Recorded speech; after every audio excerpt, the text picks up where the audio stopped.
Alors on va quand même préciser qu'en France, il y a énormément de logements. Alors, en France, des logements, il y en a. Hein. C'est pas qu'il n'y a pas de logements en France, mais il n'y a pas forcément de logements là où les gens veulent habiter. Alors, je vous prenais l'exemple de Lyon à l'instant, parce que c'est la ville où j'habite, hein, mais je vais vous donner un exemple, c'est valable dans plein de secteurs en France. À Lyon, il y a une énorme pénurie de logements parce que les gens veulent habiter ici, il y a des services, il y a des transports, c'est pratique, etc. Donc il y a énormément de gens qui veulent y habiter, mais il y a une offre qui est extrêmement limitée. Si vous faites 3 quarts d'heure, vous sortez de 3 quarts d'heure de Lyon, vous allez arriver dans des endroits où il y a énormément de logements, il y a énormément d'immeubles qui sont vacants. Mais le problème, c'est que personne ne veut y vivre parce qu'il n'y a aucun service, c'est très compliqué de se déplacer, il faut tout faire en bagnole, etc.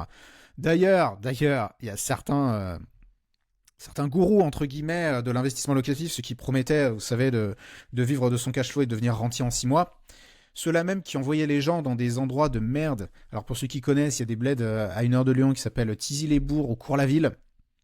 C'est des vrais noms de patelins, hein, de petites villes. C'est des endroits qui sont extrêmement sinistrés. À 1 heure de Lyon, vous trouvez des immeubles pour 50 000 balles.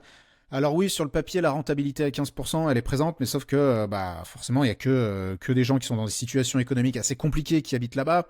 Beaucoup de problématiques de chômage, beaucoup de problématiques d'alcoolisme. Et oui, super, vous êtes rentier, mais vous êtes rentier de la CAF, surtout.